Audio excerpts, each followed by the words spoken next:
Fala galera do YouTube, galerinha do Instagram e por que não você do Facebook. Eu sou o Vitor e você está de carona. Então pessoal, eu pedi, ele permitiu gravar a nossa trajetória. Posso gravar, Adson? Com certeza. Você estava dizendo para mim que você já foi pai de santo, hoje você não é mais pai de santo. Isso. E aí, mas eu quero saber de você, qual foi a sua primeira experiência com os espíritos? É espírito que eu posso dizer? Isso pode dizer. Com as entidades. Com as entidades, né? Isso. Qual foi a sua primeira Estava experiência? comigo, a pessoa atual que estava comigo, o pai dela ficou preocupado. Sim. E ele conhecia um rapaz que também era espírita, né? Na época eu não era, mas o rapaz era. E esse rapaz, ele chamou na casa dele, me chamou. E esse rapaz, quando chegou lá, ele foi tomado por uma entidade. Se eu não me engano, foi o Tranca-Rua. Sim. E aí essa entidade botou a mão no meu peito e falou: você não precisa de ajuda, você precisa trabalhar. Aí eu falei assim: trabalhar? Mas eu já trabalho, eu trabalho de carteira. Não, você precisa trabalhar com o que você tem. E aí ele olhou por cima do meu ombro, como quem olha para trás e tá vendo alguém que você não tá vendo, mas a pessoa tá vendo alguém atrás de você. Aí ele olhou e falou: você tem ele. Aí olhou para baixo. Ele quem? As entidades que eu ia trabalhar. Ele já via as entidades com as quais eu ia trabalhar. Nossa. E aí ele olhou e falou assim: você tem ele. Aí olhou para baixo. E no caso era a entidade de uma criança. Ele olhou e falou: você tem ela. E olhou pra cima da minha cabeça e falou assim: você tem ele? Ele mesmo falou: você tem ele? Aí eu não entendi. Aí ele falou assim: olha, eles estão falando o seguinte: a partir de hoje você vai sentir um negócio, vai acontecer um negócio no seu vermelho, que o coração, pra eles chamam de vermelho. Vai acontecer um negócio no seu vermelho, e a partir daí você vai ficar como eles precisam que você fique. Aí como eles precisam que eu fique, eu não entendi. Aí isso foi um dia. 2 dias depois eu estava em casa e veio a primeira entidade, que se auto-intitulava Exu Veludo. Sim. E essa entidade veio e me pegou, mas foi uma coisa assim, eu sempre gostei. Mas te pegou como? Incorporou? Incorporou, e tipo assim, tá. eu sempre gostei, eu sempre vi quando era moleque, agora é adulto, eu via filme de terror, Exorcista. Sim. Quem é que não viu Exorcista? É verdade. Né? Mas uma coisa é você ver o Exorcista e outra coisa é você passar por aquilo ali. É igual? Praticamente, porque era a minha voz, era o meu corpo se movimentando sem que eu tivesse controle sobre aquilo. Nossa. Então era a minha voz, mas não era a minha voz que estava falando. Eu abri a boca, eu via que eu estava abrindo a boca, eu via todo mundo em volta de mim desesperado com aquela situação, mas eu não tinha controle nenhum sobre o meu corpo. Entendi. Então ele falou o que tinha que falar, falou, e no final das contas ele viu que eu estava com muito medo. Sim. E no final das contas ele falou, ele pegou o charuto, o meu ex-sogro, ele foi na rua, buscou cachaça, zangão, buscou charuto, o que você quer para largar o meu menino e tal. Aí ele pediu isso, pediu aquilo, ele foi lá, comprou, ele tomou uma botija daquela de cachaça. Eu nunca bebi, nunca... Peraí, quando você fala ele, é a entidade que estava comigo, incorporada em você. Isso, virou. Mas essa cachaça quem tomou foi você, literalmente. Isso, eu tomei, virei, e ele pegou o charuto, já estava fumando. Ele deu uma puxada bem forte por aquela brasa ficar bem viva. Sim. E ele queimou a minha mão. Hoje em dia está menos visível, mas ele queimou, ele apagou o cigarro na minha mão e falou: eu estou fazendo isso. E você não sentia nada? Não, eu senti a dor depois. Tá. Ele falou: eu estou fazendo isso porque eu não trabalho com covarde. Eu não trabalho com medroso, eu não trabalho com covarde. E ele foi embora. Sim. E eu fiquei com uma bolha enorme na mão. Foi a única vez que eu senti dor trabalhando com eles. O resto, eles faziam o que queriam com o meu corpo. Quebrava a garrafa, eu deitava de costas na garrafa, a pessoa pulava nos meus peitos, eu levantava, não tinha corte, não tinha nada. Sim. Então foi a única vez que ele fez, exatamente para poder mostrar, né? Mas qual era o objetivo disso tudo? Era te usar para alguma coisa específica? Era me usar. Em que, por exemplo? Para fazer o quê? Olha, quando ele veio e aconteceu tudo isso, eu fiquei desesperado. Depois dele veio uma entidade, uma pombagira, uma Maria Padilha, que era a Maria Padilha do cemitério. Como ela sabia falar, o jeito dela ser e tudo, aquilo ali agradou a todo mundo. E era como se fosse uma mãezona, porque ela pegava, ela tinha carinho, ela me chamava de meu menino. Nunca fui chamado de cavalo. Ah, esse aqui é meu cavalo. Ah, não, nunca fui chamado de cavalo. E eles tinham esse zelo. E aí começou a acontecer o que eles falaram. Eu comecei a ir trabalhar, comecei a sentir sudorese, comecei a ir pro Souza Guiar. Chegava lá, minha pressão estava 23. E eu sem sentir nada. Aí eu chegava lá tranquilo. O que você tá sentindo? O que tem? Eu não sei, tô sentindo um incômodo aqui atrás no pescoço. E tô suando muito. Aí o rapaz lá da minha empresa mandou que eu viesse aqui. Eu trabalhava no centro. Sim. Aí quando a enfermeira, quando a técnica aferia a pressão, que ela via a pressão, ela começava, corre aqui, Capotem. Ela me deixava mais nervoso do que eu. Porque ela, Capotem, corre aqui, bota embaixo da língua. Eu falei assim, gente, calma, eu tô bem. Não, bota embaixo da língua. A mulher só faltava enfiar o negócio na minha língua, não dava na mão não. Ela, abre a boca.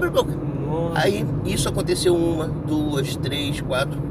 E acabou que eu fui pro INSS. E acabou que aconteceu exatamente o que eles falaram. Isso era pra você não trabalhar? Pra ficar à disposição deles. E você não tinha nada? Até então eu nunca tive nada.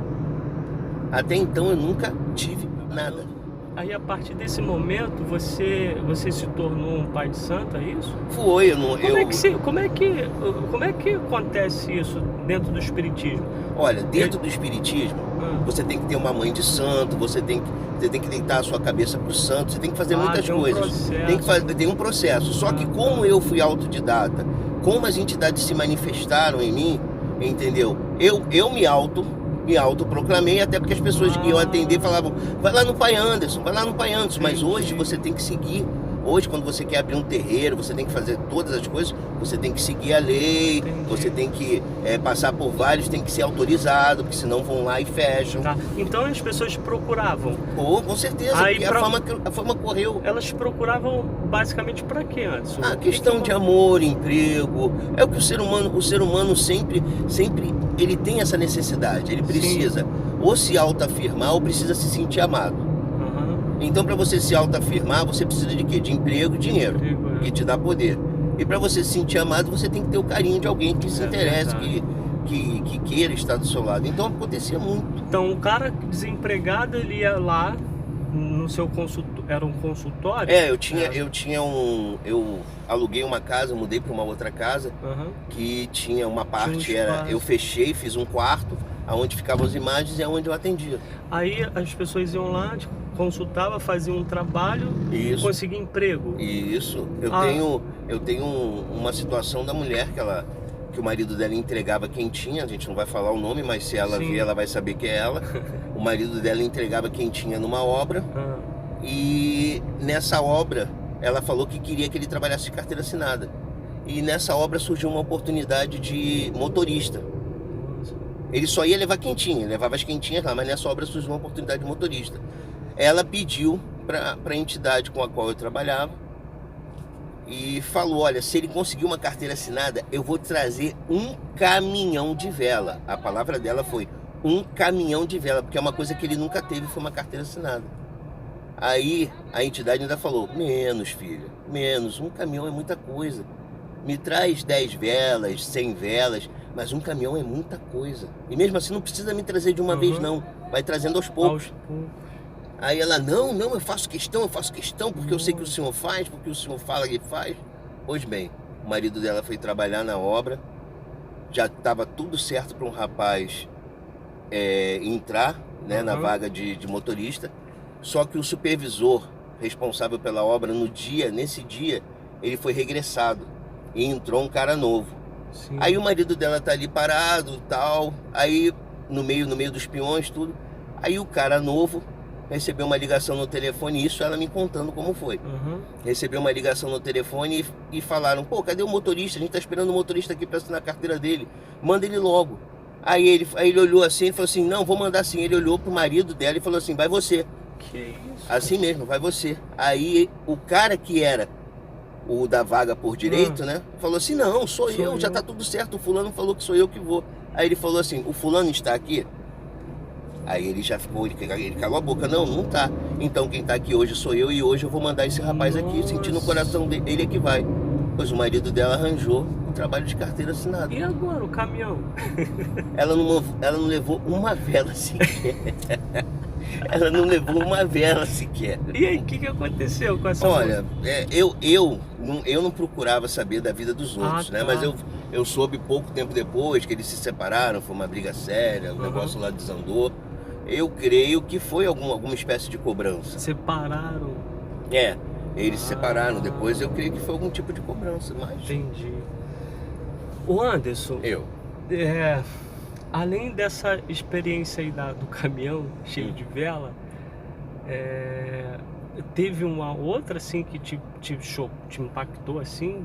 Ou algo sobrenatural assim que a ciência não explica? Você mesmo que viveu a situação te deixou assim? Eu, a partir de um certo momento, eu passei a lidar com uma entidade que era a entidade mais obscura que eu tinha até então. Que eu digo obscura porque realmente a presença dele era estranha. As pessoas ficavam encantadas com a sabedoria, com a voz, com o jeito dele, porque realmente ele seduzia pela voz, mas ele só fazia, a situação dele era só fazer pacto de sangue, ele pactuava as pessoas. Então eu me lembro de um homem que ele foi pedir, a esposa dele conversou com ele e tal, gostou da entidade e chamou o marido no dia seguinte. O marido chegou lá e ele queria vender um terreno. Aí eu falei pro marido dela, antes de eu dar a passagem para a entidade, eu falei, o senhor não quer falar com fulano, com Beltrano, que eles resolvem essas causas? Não, eu quero com aquele que corta, aquele que faz pacto. Ô Anderson, eu não sei se você pode falar, mas quem é esse? Esse que faz corte? Esse que faz os pactos, ele se autoproclamava Exu Lucifer. Mas segundo se fala na gira, né? No pessoal da Umbanda, do Candomblé, que a pessoa receber Exu Lucifer não acontece porque é a mesma coisa que alguém recebeu Oxalá, que seria Deus. Exu Lucifer é o diabo. Então eles dizem que isso é impossível. Só que eu acho o seguinte, se você tem uma entidade e que ela fala que ela vai fazer no prazo e ela faz naquele prazo, ela passa a ter crédito. Tem credibilidade. Tem credibilidade. Né? Credibilidade é tudo. Pra gente como ser natural, ainda mais no mundo espiritual. A credibilidade é tudo. Se você fala e faz, as pessoas iam pra minha porta por causa disso. Vai lá porque ele falou que ia fazer e fez. E aí esse moço foi lá, a entidade veio, ele gostava de ser chamado de Seu Lúcio, que foi o nome que uma cambona, cambona, a menina que ajuda nos trabalhos, que fica ali quando de repente a entidade fala alguma coisa que a pessoa que está sendo o consultante, né? A pessoa que está ali. Cambona é uma espécie de um auxiliar. Isso, um auxiliar. Então essa pessoa chega, ela fala. Sim. Aí ela explica, porque ela já conhece mais ou menos o expediente da entidade, ela sabe mais ou menos o que a entidade quer tá falando. Sim. E essa cambona falou assim, seu Lucifer, eu não vou chamar o senhor de Seu Lucifer, não posso chamar o senhor de Seu Lúcio. Aí ele gostou e o nome dele virou Seu Lúcio, porque ela falou que o nome dele seria Seu Lúcio. E aí o que acontece? O Seu Lúcio veio e falou pra ele, não me corta à toa, não me corta à toa, não me corta à toa, não me corta à toa. Ele falou isso segundo a minha ex-sogra que estava nesse dia, porque a menina a cambona não estava. Ela falou assim, Anderson, eu nunca vi o Seu Lúcio falar tanto pra uma pessoa que ele não se corta à toa como ele falou pra aquele homem. Ele deve ter falado assim umas 10 vezes. E o homem, não, eu sei, não pode, eu quero. Peraí, Anderson, o cara queria vender a alma dele por causa de um terreno. Olha que absurdo. E por isso que eu falei pra ele, tem outras coisas, tem outras entidades que podem resolver o problema do senhor. Mas sabe o que eu acho? E aí depois você vai entender. Ele não acreditava naquilo. Ele estava achando que... Ele estava achando... Foram as palavras dele dita pela mulher dele quando voltou para pedir desculpa. Entendi. Quando o seu Lúcio fez tudo que fez lá, se cortou, e ele se cortava, o sangue saía só quando ele mandava. Eu tenho as marcas no meu braço das almas que se pactuavam. São muitas? Hã? Foram muitas? Foram muitas. Infelizmente, hoje eu digo que infelizmente foram muitas.